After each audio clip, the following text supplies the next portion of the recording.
good freaking quotes, dude. And there's some good sets at Tri-Point we're seeing tonight. We're about to see another one. We're about to see EarlofM go against Frosty, who's not repping the chicken hat from before. A very weird play, considering the fact that it led him to victory surely the first time around. Obviously, that's like the way to victory. I don't know why you're this is not. This is the He's kind dead. Yeah, he's dead. That was 0 to death. This is the kind of matchup that sucks so hard for Belmonts, dude. I mean, like, Lucina, honestly, is one of those characters that has a pretty easy time getting in because her aerials are so good and she's so fast that a lot of the times Belmont just don't have a whole lot of options. Yeah. But, he's trying to find his way on his second stock, though. Actually, I already got him up to 71%, while only taking 15 of his own. Yeah, absolutely. Tried to set up there, but rolling right past him. That's something interesting about the Belmonts, is that, like, you can set up that, like, side B and down B up, like, fairly well on the ledge, but you need to be able to catch that roll distance, and it's different for every character. That's rough, too. Axe coming in, not quite landing, though. EarlofM is going to know how to get around these holy waters most of the time. We saw a lot of good early edge traps when he was going, I believe, I think 0 times. But unfortunately, kept walking into most of them. There's not a whole lot to get done there. I know, but like, it was more so I didn't know what was going to happen. It went deep. Yeah, that's like that's something so good with the Belmonts. Their projectiles last super long. Yeah. Like, it's crazy long, especially like if you side B and jump over it, that thing goes all the way to the last zone. Yeah, it does. Speaking of which. No, I mean, Frosty's done a pretty good job of coming back into this game, even though... I like his options to try and get back on stage too. That holy water was a really good mix-up. Oh. I think these platforms actually are kind of hindering Frosty in his like attempt to get back on stage too, because like he can't really like short hop in.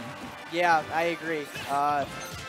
Just the movement of EarlofM has been so good and so crisp. He's able to utilize these platforms to his advantage. When Frosty ends up landing on one of them, he knows exactly what move to commit to. In there, off stage. Honestly, like, EarlofM is staying really strong in this kind of matchup. Yeah. It's just a lot of, like, realizing that the Belmonts are going to try to keep you away most of the time. And then when they're not, they're expecting you to come in and they'll shield. And if you're able to get around that, you're good. He's good. He's bad. Nah, he's the opposite of good. He's disappointed. He's sad, Frosty. Well, I mean, EarlofM, that was pretty smart showing. Yeah. Like, he really knew how to take that matchup on. He knew, like, he was, and even in the attempts that, like, Frosty was trying to get him off, like, guard there, he just, like, spot dodged. He very much mixed up his neutral to where Frosty had to constantly guess, and a lot of that time, it was Frosty's disadvantage just trying to get back in. What are the differences between the Belmonts? The only thing I know is that holy water for Richter is not fire. Yeah, that's pretty much it. That's the only thing I know. Other than that, I think they're relatively the same speed, relatively the same weight. Honestly, I don't know. Richter's I don't know for sure. That's about it. He's got the taunts. Did you say cockier? Cockier. He taunts, man. Simon's a man of business. Simon's a man of business. Richter is He'll sit down with you on like for an interview. All right, so here's my options: holy water, axe, a side B. I don't know what side B is called. Holy cross. Yeah. He's dead. Yeah. Back to the game. This is unfortunate, man. Yeah, the Belmonts are so good at keeping people out, but if they're able to find a way in, it's just so hard to get around it. They've got, like, what, Nair, and they've got Jab, but even that is just, like, not hard to get around either. Yeah, they have the range. Belmonts definitely have the range, but you really need to be able to get that distance. And especially with, like, a character like Lucina, who also has really good range, which is purely because of sword. Like, yeah. that traded.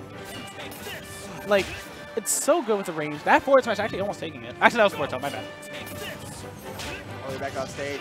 Dude, for a character that's known for having really good edge guards, EarlofM has been doing everything to get around them, and then just taking the match in his own hands. Frosty, unfortunately, is just not getting a lot of these roll-like catches. Goes for the axe, not able to quite get it. Sets up for his holy water. Actually uses his side special, which is a lot safer. Still wasn't able to catch that forward smash that would have taken the Yeah, first EarlofM still standing in super strong. Yeah, if you're going to beat Lucina in this match... He parried that. He knows this matchup. When you parry that coming back, you know the matchup. Dude, the camera wasn't even like on the Holy Cross. It was literally just like EarlofM. There he goes. Now finally gets the roll catch read. He, if you're going to win this matchup as a Belmont, you need to be reading... every time Lucina goes off stage, you need to kill her. Yeah, that's going to be your best bet. And honestly, it's not safe for them to go off stage either. You need to catch them with projectiles. Yeah, I agree. And your best one is Axe. Woo! Holy water in midair, despite their damage. All right, but EarlofM now a full stock ahead, and Frosty slowly closing this gap. Tries to go for the forward smash, not able to quite get it. EarlofM actually timing that very well. And that air dodge, unfortunately, going to kill him. Yeah, unfortunate. And this is very doable for Frosty. He just needs to stay very strong. Especially with this only being a best of 3, this could be his winner stock. Yeah, absolutely. Even though it was an SD, you can't let that get in your head. You just need to take advantage of that, what your opponent gives you, and try to run with it. Nice job getting back up this quick. Yeah, I think it's just a matter of if he's able to land a projectile, but EarlofM way on top of it, dude. Yeah. Like, he just knew the spacing. He knew the matchup. He knew when it was safe. Yeah, absolutely. I mean, the thing is with the Belmonts, even though they're so good at zoning, the moves that they have to commit to, a lot of them have a lot of end lag. Like, I think Jasper said that the axe came out at like frame 27. It takes a while. And if you just